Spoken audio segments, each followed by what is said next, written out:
얼마 전에 보스턴 다이내믹스 아틀라스 보고 깜짝 놀랐잖아요. 같이 좀 보실래요?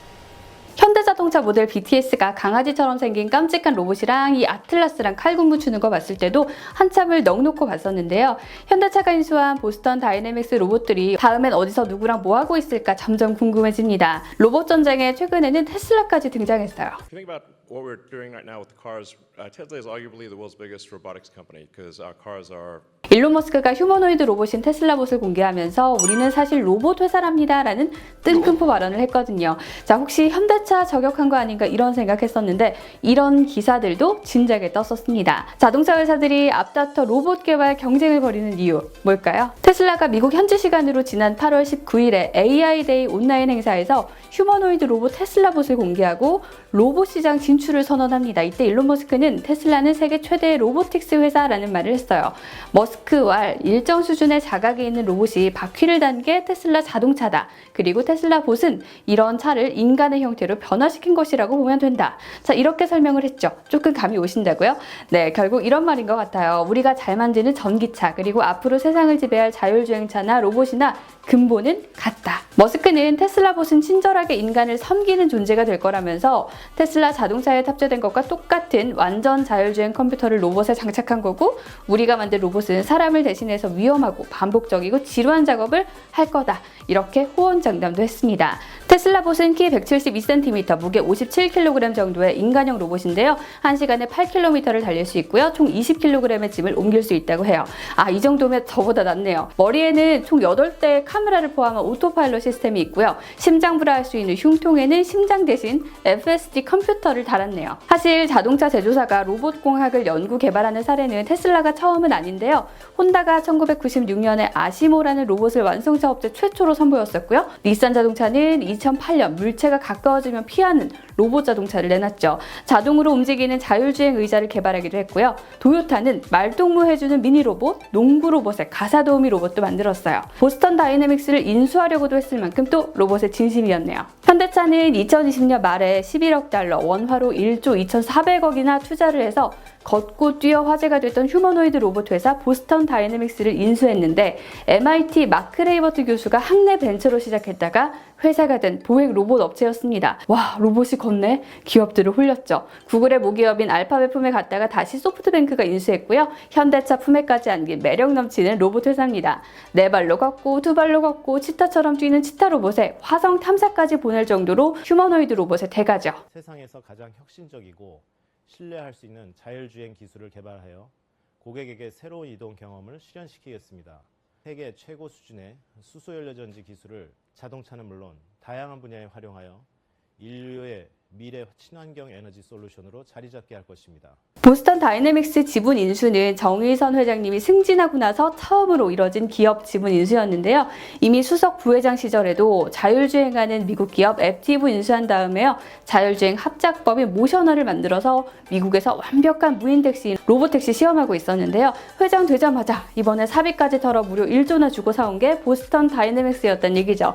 정 회장은 이거 사려고 돈을 싹 꺼내시면서 로봇 사업에 얼마나 진심인지 고백을 하는데요. 현대차 그룹 미래 사업의 50%는 자동차, 30%는 UAM, 그러니까 도시망공 모빌리티, 20%는 로보틱스가 맡게 될 것이라고 말하기까지 했습니다. 자, 기업 인수하면 많은 분들이 과거 현대차의 기아차 인수를 떠올리실 텐데요. 이번 인수도 격변기나 위기 때마다 선제적인 투자와 빅딜을 이룬 현대차 그룹 특유의 혁신 DNA가 대를 이어 발현됐다는 평가도 받고 있어요. 2025년까지 총 60조 1,000억을 투자한다는데요. 기름 넣어야 달리는 내연기관에 드는 투자는 4조 5천억 원 줄이고요. 전기차, 자율주행차, 수소사업 같은 미래 먹거리에는 3조 5천억 투자를 늘린다네요. 완성차만 만드는 게 본업이었는데 이젠 무게중심을 전기차, 수소사업, 자율주행, UAM, 로보틱스 등 신사업으로 바꾸는 그 어렵고 짜릿한 일을 해내겠다는 겁니다. 그럼 로봇으로 가는 건가? 로봇 자동차로 완전 방향을 틀겠다는 건 아니에요. 사람이 운전 안 해도 되는 무인 시스템, 그러니까 자율주행의 시대를 앞당기기 위한 의지라고 보시면 되는데요. 현대차는 2022년 말까지 위급한 상황에서 조건부로 운전자가 개입하는 수준의 자율주행 레벨 3를 고속도로에서 운영하는 수준을 목표로 하고 있고요. 2023년 말에는 완전 자율주행에 가까운 레벨 4 수준의 도심 자율주행 서비스를 목표로 하고 있어요. 2024년에는 심지어 자동차가 알아서 주차까지 하고요. 운전자가 호출하면 되돌아오는 원격 발렛 기능을 너도 나도 쓰는 수준까지도 목표로 하고 있어요. 그러니까 현대차는 자율주행차를 안 타는 게 이상한 시대가 빨리 오게 하려는 그런 목표를 가진 셈이죠. 그냥 수동적으로 운전자가 시키는 대로 굴러가는 차가 아니라 운전도 대신하고 주차도 하는 그런 똑똑한 차, 일명 스마트 모빌리티 강화가 목표라는 것이죠. 또 한 가지 보스턴 다이내믹스 인수했을 때 사람이 아니라 로봇이 차 만드는 거 아니냐 뭐 이런 말도 나왔었는데요. 사실 현대차는 이미 이렇게 딱 입기만 하면 작업하는 사람이 앉아서 그리고 일어서서 자유자재로 작업할 수 있는 작업자의 손발이 되어주는 웨어러블 작업 로봇도 개발을 했어요. 사람과 로봇이 함께 차 만드는 환경도 중요하게 생각하는 것 같아요. 그래서 보스턴 다이내믹스도 인수를 하고 현대 계열사 IT 3사도 합병하고 그러는 겁니다. 자, 이쯤 되니 아하, 테슬라의 일론 머스크나 현대차의 정 회장이나 비슷한 생각을 하고 있구나 생각 저절로 드시죠? 현대차 그룹은 2025년까지는 로봇 기술 시장이 207조 원 규모로 성장할 거라고 내다봤는데요. 현대차처럼 로보틱스 역량을 키워온 완성차 업체들은 테슬라의 로봇 시장 진출에 촉각을 곤두세울 수밖에 없습니다. 진입 장벽이 높았던 전기차 시장에 테슬라가 짠 등장하더니 천슬라 만슬라 소리 들으면서 전기차 시장을 먹어버린 전적이 있기 때문이죠. 지금은 전기차 하면 테슬라 이렇게 돼버렸을 정도니까요.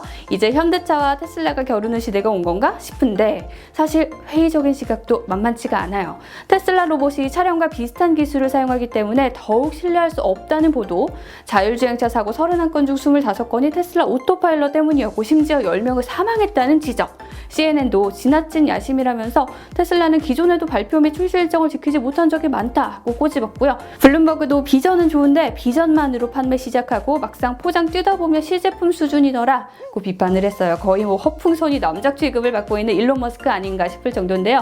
그만큼 테슬라가 지나치게 단기간에 로봇 사업에서 성과를 내려는 점을 우려하고 있는 거죠. 물론 혼다와 토요타 같은 회사들도 이미 10에서 20년 전에 로봇을 개발했지만 아직도 전 세계 사람들이 그거 다 쓰고 있다는 얘기는 안 들리고요. 현대차도 10년 전쯤부터 로봇에 투자해왔다는 점을 봤을 때 네로라 하는 전통적 대기업들도 제대로 된 성과 아직 못 낸 곳이 이 분야인데요. 테슬라의 CEO는 말이 너무 앞선다 이거죠.